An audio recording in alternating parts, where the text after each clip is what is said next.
Once upon a time in the kingdom of Arden, there lived a young and beautiful princess named Aurora. She was the only child of the king and queen, and she had everything one could ask for: wealth, beauty, and a loving family. But Aurora was not content with her life. Despite having every luxury imaginable, she felt an unexplainable emptiness. The castle walls felt more like a prison than a home, and Aurora yearned to explore the world beyond Arden.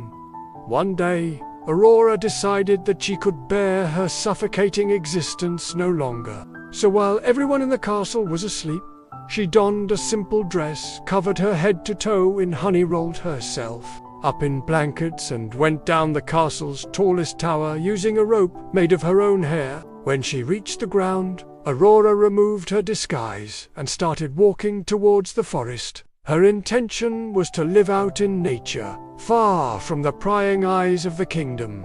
As Aurora walked deeper into the woods, she came across a clearing where a majestic white wolf was sitting. The wolf looked up at Aurora and spoke to her in a deep, resonant voice. "Why have you come here, human?" Aurora, taken aback by the talking wolf, replied, "I've come to live in the forest, far from the troubles of my old life." The wolf, whose name was Lunaris, regarded Aurora for a moment before speaking again.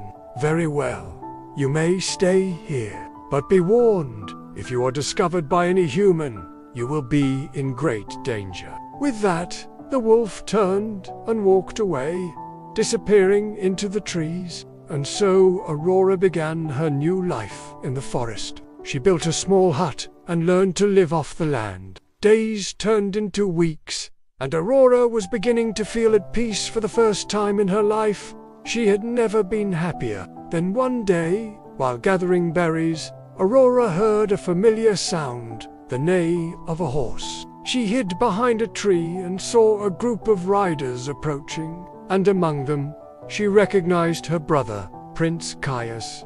He had set out to find her when he learned about her disappearance. When Caius and his men passed by, Aurora called out to them, "Wait, please wait." Caius turned around and saw Aurora. Overjoyed, he ran towards her and embraced her tightly. "Aurora, I've been looking everywhere for you. Why did you run away?" "Father and mother are worried sick." Aurora hesitated, torn between her love for her family and her newfound freedom. Seeing her conflicted, Caius pleaded, "Please come back with me, Aurora. We all love you very much, and we'll do whatever it takes to make you happy." Reluctantly, Aurora agreed to return to the castle, but only because she couldn't bear the thought of hurting her parents any longer. As they rode back to the kingdom, Aurora couldn't help but feel a sense of dread. Would she really be able to go back to the life she had before? Would she ever be happy again? Upon their return, the king and queen were overjoyed to see their daughter. They showered her with affection, promising to do anything to ensure her happiness. They asked her why she had left and what they could do to make her stay in the kingdom this time. But Aurora couldn't bring herself to tell them the truth about her encounter with Lunaris in the forest. Instead, she simply said that she wanted to see the world and gather new experiences. The king and queen, relieved that their daughter was safe, accepted her explanation and decided to throw a grand ball in her honor. But Aurora couldn't shake off the feeling that something was missing. The ball was everything she had ever desired.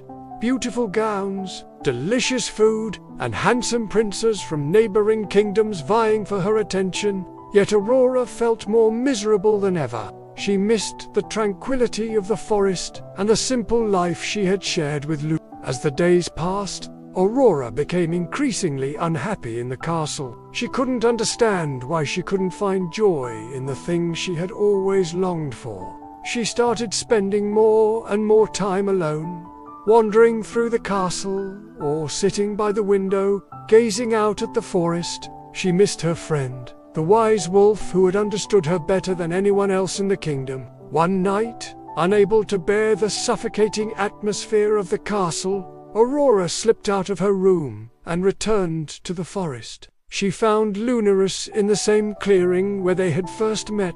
Overjoyed to see him again, she threw her arms around his neck. "Oh, Lunaris, I've missed you so much," she cried. Lunaris, taken aback by the princess's sudden appearance, managed to shake off his surprise and returned her hug. "Aurora, I knew you would come back," he said, nuzzling her. "I can sense it in my bones." Aurora, comforted by the wolf's understanding, leaned against him, feeling the warmth of his fur. "I don't want to go back to the castle, Lunaris. I want to stay here with you in the forest." Lunaris, who had developed a deep affection for the princess, was torn. He wanted Aurora to be happy, but he knew that she could never truly be at peace in the forest. The dangers of the outside world were too great for someone as innocent and kind-hearted as Aurora. Still, he didn't want to lose her, so he decided to take a gamble. "Very well, Aurora, you may stay here with me, but you must promise to stay in the clearing at all times. If you venture too far from our den, the forest's magic will fade, and you will lose your memories of this place forever." Aurora, unaware of the danger she was in, readily agreed to Lunaris's terms. And so Aurora and Lunaris spent their days in the clearing. They talked for hours, sharing their thoughts, dreams, and fears. Aurora told Lunaris about her life in the castle and the endless parties and events she had to attend. Lunaris, in turn, spoke to her about the forest and its inhabitants, teaching her about the language of birds and the healing properties of herbs. Together, they explored the boundaries of the clearing, marveling at the beauty of the forest. However, as time went on, Aurora grew restless. The clearing, once a place of wonder, now seemed like a cage. She missed the freedom she had felt when she first entered the forest. One day, unable to contain her wanderlust, Aurora told Lunaris that she wanted to explore further. "But you promised," he said, his voice heavy with disappointment. "I know, but I can't stay here any longer," Aurora replied, tears welling up in her eyes. "I need to see more of the world." Lunaris, torn between his love for Aurora and his duty to protect her, knew that he couldn't stop her. With a heavy heart, he agreed to let her go, but only after giving her a warning. "If you leave this clearing, the forest's magic will fade and you will forget everything about this place, including me." Aurora, realizing the gravity of his words, hugged Lunaris goodbye and ventured into the unknown. As she walked deeper into the forest, the trees grew denser and the sunlight struggled to reach the ground. Aurora's heart raced with excitement, but also with fear. What would she find beyond the clearing? Suddenly, Aurora heard a twig snap. She turned around, but there was nothing to be seen. Then she heard a voice.